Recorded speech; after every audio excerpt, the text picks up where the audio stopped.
All right, maybe you missed it at the end of the last video, so I'm going to go over it one more time. So you want to highlight just the frequency. You can highlight the word frequency or not highlight it. It doesn't really matter. I'll not highlight it and see what happens. It doesn't matter. Start at the 4, work down to the 6, start at the 6, work up to the 4. Doesn't make any difference. Just hold down your left mouse button, drag it down. That highlights those cells. Go to Insert, Column. There it is. All right, so let's see here. I'm going to click on the Series 1 thing and get rid of it. Because I didn't highlight the word frequency, it didn't make a title for me. So I'm going to go up here to Layout, Chart Title, and I want it above the chart. So I'm going to say Frequency Histogram of Games Played. I think that's what I said in the notes. But you could say games played by JCC men's basketball, blah, blah, blah, season, whatever. All right. So there we go. And while I'm at it, I'm going to need some axis titles, right? So this is games played down here. And then axis title, vertical, frequency. And I mean, we should be getting old school at this. We've done it like 10 times at this point, right? I know I'm exaggerating. It's more like 6. But still, we've done it a lot. All right. Now we've got some problems here. Because we couldn't, you actually can't highlight the numbers 4. In fact, I'll show you what'll happen. If you try to highlight the number of games and the frequency, that's what you get every time. It doesn't work like that. There are ways to fix it, I know, if you're good at Excel, but just highlight the numbers, the frequencies. It'll make you this graph, which is really close to what we want, but it's not quite right. Okay, so you want to click on the bars. See how all the bars are selected right now? And you right click and choose Select Data. I think that that's actually also available in one of these menus up here too.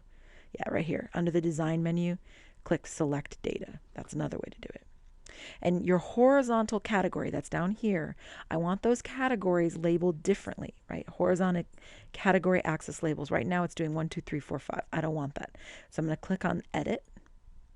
And it's saying, okay, where are your axis labels? They're right here. Don't click number of games. That'll make the first bar called number of games, which is not what you want.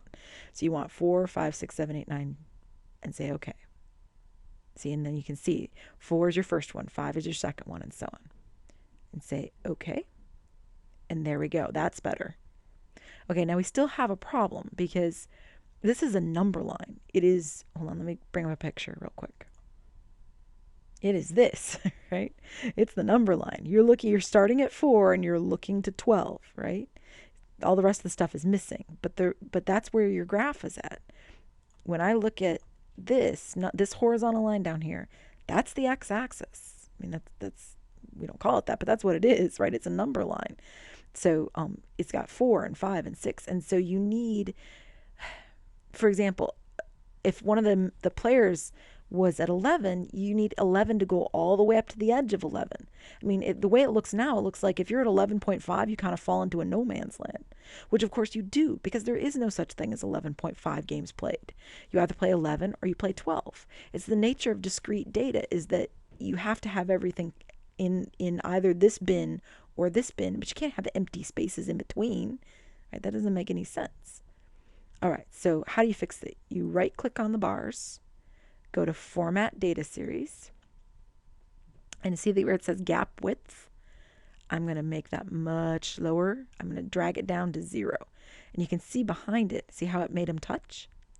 And while I'm in here, I really want these bars to be delineated a little bit, so I'm going to add some border color.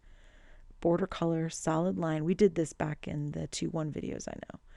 But I'm going to make it have kind of a black border. Let's see how that works. There you go. Now they got a little bit of color to them, a little bit of line demarcation.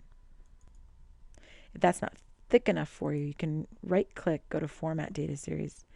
On Border Style, you can make it a little bit thicker, like 1.25, and that should make it.